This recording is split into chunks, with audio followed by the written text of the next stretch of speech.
How the Sea Became Salty by Sudha Murthy, a Puffin chapter book.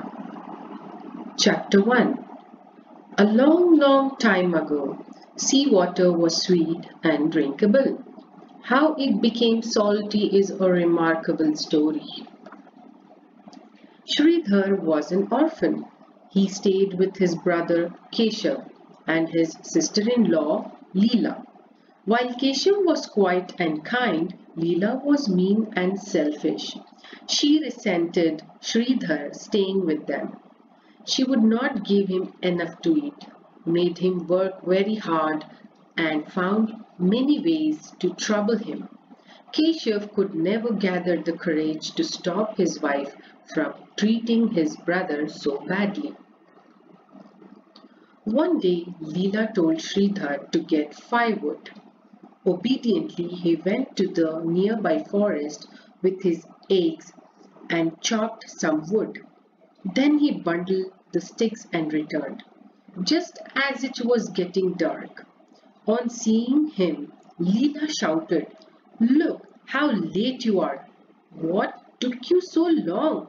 Is this any time to come home? When will I light the kitchen fire and when will I cook?" Then, looking carefully, she asked, "Where is the axe? If you have left it in the forest, you have to return right now and get it. I will not allow you to enter the house without it."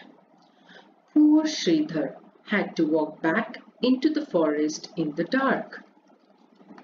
Chapter 2. The shadows were dense, and there was no moonlight to help him either. He searched everywhere but could not find the eggs. Without realizing it, he wandered deeper and deeper into the forest as he searched. Suddenly, storm clouds gathered and rain started pouring down. Sridhar spotted a flicker of light in the distance and ran towards it. The light was coming from a fire which had been lit inside a small cave. Sridhar dashed in and to his surprise saw his axe lying on the ground next to some firewood. Suddenly some dwarfs emerged from the shadows. Without taking any notice of him, they gathered around the fire and, holding hands, began to dance. As Sridhar stood and watched him in amazement, an old dwarf with a long white beard came up to him and said, "Come and join our dance." But Sridhar was wonderstruck and did not know what to do. He noticed that the fire was starting to burn out. So he chopped the firewood into smaller pieces and fed the fire. The night passed with the dwarfs dancing and Sridhar feeding the fire with fresh wood when it looked like it was dying. Chapter 3. The dwarfs were very happy. When dawn broke and their celebrations ended, one of them came up to Sridhar and said, "You helped us so much last night. We have a gift for you. Here is a fan. Whenever you desire something, just wave the fan gently and ask for it. When you are got enough, whisper enough, enough, enough, and it will stop producing the objects." Saying this, he handed Sridhar what looked like an ordinary fan. Then the group of dwarfs swiftly melted into the forest. Sridhar could not believe his luck. Just to try out the fan, he waved it in the air and said, "Get me a hot meal." As soon as he said this, dishes started falling from the sky, each filled with all kinds of delicious food. Sridhar whispered hurriedly, "Enough, enough, enough," and the dishes stopped appearing. Sridhar sat down and ate a hearty meal, his first in many years. Then he lay in the shade of a large tree and pondered what he should do next. He decided not to go back to his brother's house. Instead, he went to a beautiful town near the sea, and there he built a house, made money, and never wanted for anything, thanks to the magic fan. When Keshav and Leela heard that Sridhar was now living in a town near the sea and was very prosperous, they became jealous. They quickly packed their bags and went to meet him. Sridhar, who had always been very fond of his brother, greeted them politely and asked them to spend as much time as they wanted in his house. Keshav and Leela were amazed to see the riches Sridhar had acquired. Leela told her husband that night, "How is it that your stupid brother has become so rich and we are still trying to make ends meet in the village? You must ask him his secret tomorrow."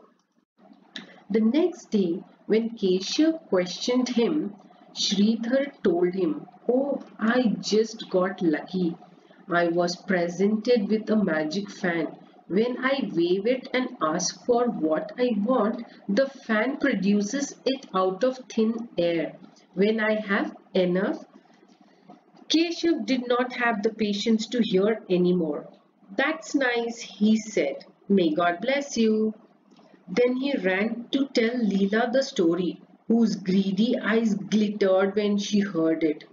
She had to get her hands on that fan.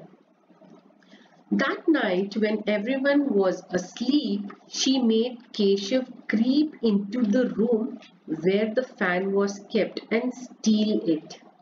Then the two of them ran out of the house, clutching the fan and bags filled with valuables stolen from Sridhar's house. Chapter 4. They ran till they reached the harbour. A big ship was just about to leave. Leela said, "Why don't we leave this country once and for all? With this fan we can make a good life for ourselves anywhere." As usual, Keshav agreed, and the two boarded the ship.